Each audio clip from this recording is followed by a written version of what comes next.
जय श्री कृष्णा, राधे राधे। आज की पावन कथा में आपको एक ऐसी रहस्यमय पर्वत की कथा को कहने जा रहे हैं जिसके बारे में ऐसी मान्यता है कि वहाँ पर परियां रहती है और उसे परियों का देश कहा जाता है। तो आइए इस कथा को शुरू करते हैं। इससे पहले अगर आपने चैनल को सब्सक्राइब नहीं किया है तो कृपया चैनल को सब्सक्राइब कर लीजिए ताकि आने वाली हर धार्मिक कथाएँ सबसे पहले आप तक पहुँचे। चलिए कथा शुरू करते हैं। उत्तराखंड के टिहरी गढ़वाल जिला में एक पर्वत है जिसका नाम है खैट पर्वत। यह प्रतापनगर ब्लॉक में आता है और घनसाली के थात गांव से लगभग 5 किलोमीटर की दूरी पर है। इस पर्वत के बारे में ऐसी मान्यता है कि वहां पर परियां रहती है जिन्हें स्थानीय भाषा में, वहां की भाषा में आछरी कहा जाता है। और वहां पे उत्तराखंड शासन ने एक बोर्ड लगा रखा है जिस पर लिखा हुआ है कि परियों का देश खैट पर्वत। इस पर्वत के बारे में ऐसी मान्यता है कि यहाँ पर 9 बहनें यानी 9 परियां रहती है जो उस इलाके की आसपास के गांव की रक्षा करती है। और वहाँ उन परियों की पूजा भी कुल देवी के रूप में, वन देवी के रूप में की जाती है। हालांकि धार्मिक मान्यताओं के अनुसार इस खैट पर्वत पर माँ दुर्गा ने मधु और कैटभ नाम के राक्षसों का वध किया था। जो कैटभ से अपभ्रंश होकर खैटभ हो गया और खैटभ का अपभ्रंश रूप खैट हो गया। तो इसी खैट पर्वत पर माँ दुर्गा ने मधु कैटभ नाम के राक्षसों का वध किया था। और यहाँ एक मंदिर भी है जिसमें सालाना जून महीने में हर साल बड़े धूमधाम से पूजा होती है और बड़े दूर दूर से यहाँ श्रद्धालु आते हैं अपनी मन्नतें लेकर। इस मंदिर के बारे में ऐसी मान्यता है कि जो अपने मन्नतें लेकर यहाँ आते हैं उनकी मन्नतें पूरी होती हैं। परियों की क्या कहानी है इसके बारे में हम आपको बता देते हैं। यहाँ के बारे में एक कथा है कि यहाँ के राजा थे आशा रावत, जिनको केवल 9 बेटियाँ ही थी। एक दिन उनकी बेटियों ने देखा कि चारों तरफ अंधेरा है और उस पर्वत से सूर्य का चमकीला प्रकाश आ रहा है, एक रहस्यमय प्रकाश आ रहा है। तो उनकी 9 बेटियां उस प्रकाश की खोज में, उस रोशनी को देखने के लिए उस पर्वत पर गई और दोबारा पुनः वापस लौट कर नहीं आई। और ऐसी मान्यता है कि उनकी वही 9 बेटियां 9 परी बन गई जो पर्वत के 9 शिखरों पर विराजमान है और रहती है और इस पूरे इलाके की रक्षा करती है। और वहाँ के स्थानीय भाषा में इन परियों को आछरी कहा जाता है। इन्हें वन देवी और कुल देवी के रूप में पूजा भी जाता है। यह पर्वत रहस्यमयी होने का एक और कारण है कि यहाँ पे सालों भर फल और फूल के पेड़ लगे हुए रहते हैं। फल भी सालों भर मिलते हैं और फूल भी सालों भर खिलते हैं।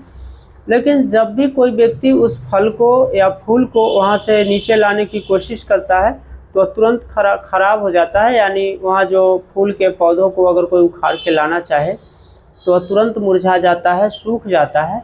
इसीलिए इसे और रहस्यमय कहा गया है। और यहाँ एक और रहस्यमय चीज़ है कि बिना बोए ही सालों भर यहाँ पे लहसुन और अखरोट उपजते रहते हैं, जिसके कारण इसे रहस्यमय कहा जाता है। इस पर्वत के बारे में मान्यता है कि यहाँ रात में कोई रुकता नहीं है। जो रुकता है उसके साथ या तो कोई अनहोनी होती है, नुकसान होता है, या वह गायब हो जाता है। क्योंकि इस पर्वत पर सुरीले वाद्ययंत्र बजाना भी मना है। इसके बारे में भी वहाँ एक लोक कथा प्रचलित है कि वहाँ जीतू बगरवाल नाम का एक चरवाहा था जो नित्य प्रतिदिन अपनी गायों को चराया करता था और वही उसी पहाड़ी पर बैठकर बड़े ही मधुर स्वर में बांसुरी बजाया करता था। उसके बांसुरी की धुन को सारे इलाके के लोग सुनते थे और बहुत ही कर्णप्रिय था। एक दिन जीतू बगरवाल वहीं बैठकर बांसुरी बजा रहा था कि वहाँ उसके बांसुरी के धुन से सम्मोहित होकर, आकर्षित होकर परियां आई और जीतू बगरवाल को अपने साथ ले गई। जीतू बगरवाल उस पहाड़ी से गायब हो गया और आज तक वह लौटकर वापस नहीं आया। और जीतू बगरवाल के बारे में भी वहाँ के लोक कथाओं में यह प्रचलन है, मान्यता है कि उसे परियां अपने साथ ले गए। तो उस पर्वत पे सुरीले वाद्ययंत्र, किसी तरह का भी वाद्ययंत्र, गाना, संगीत बजाना वर्जित है। और उस पर्वत पे चमकीले रंग का वस्त्र यानी कपड़ा पहनकर भी जाना वर्जित है, क्योंकि वहाँ लाल, पीले इत्यादि जो चमकीले वस्त्र है उसे भी पहन कर जाना वर्जित है, क्योंकि यहाँ इससे परियां नाराज हो जाती है। किसी तरह का शोर शराबा, किसी तरह का शोरगुल, झगड़ा उस पहाड़ी पर वर्जित है, उस पर्वत पर, क्योंकि इससे परियां जब नाराज होती है तो फिर काफ़ी बड़ा नुकसान उठाना पड़ता है। यही कारण है कि उस मंदिर पे जाने वाले जो भी व्यक्ति है उन्हें पहले ही हिदायत दी जाती है। वहाँ के स्थानीय लोग भी बता देते हैं कि इस मंदिर पे न तो शोर शराबा करना है, न ही किसी तरह का संगीत वाद्यंत्र बजाना है, न ही वहाँ किसी तरह का मांस मदिरा का भी सेवन करना है। इससे भी परियां नाराज़ हो जाती है। तो यह पर्वत बहुत ही रहस्यमयी है और मान्यता तो यहाँ तक है कि जो भी उस पर्वत पे रात में अगर रुक जाए तो वह गायब हो जाता है या पूरी तरह से मानसिक स्थिति उसका बिगड़ जाता है, मानसिक संतुलन वह अपना खो बैठता है।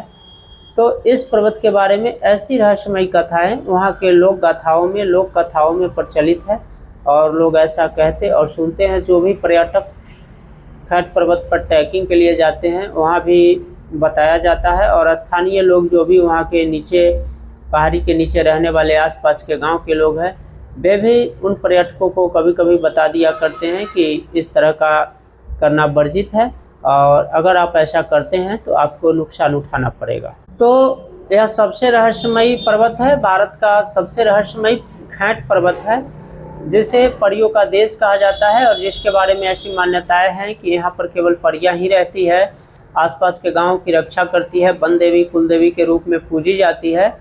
तो आज की कथा में बस इतना ही। कल मिलेंगे किसी नए कथा के साथ, तब तक के लिए राधे राधे, जय श्री कृष्णा।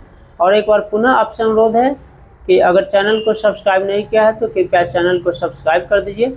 साथ ही खैट पर्वत के बारे में आपकी क्या मान्यता है, आपने क्या सुना है, इसके बारे में भी कमेंट करके बताना ना भूलेंगे। राधे राधे।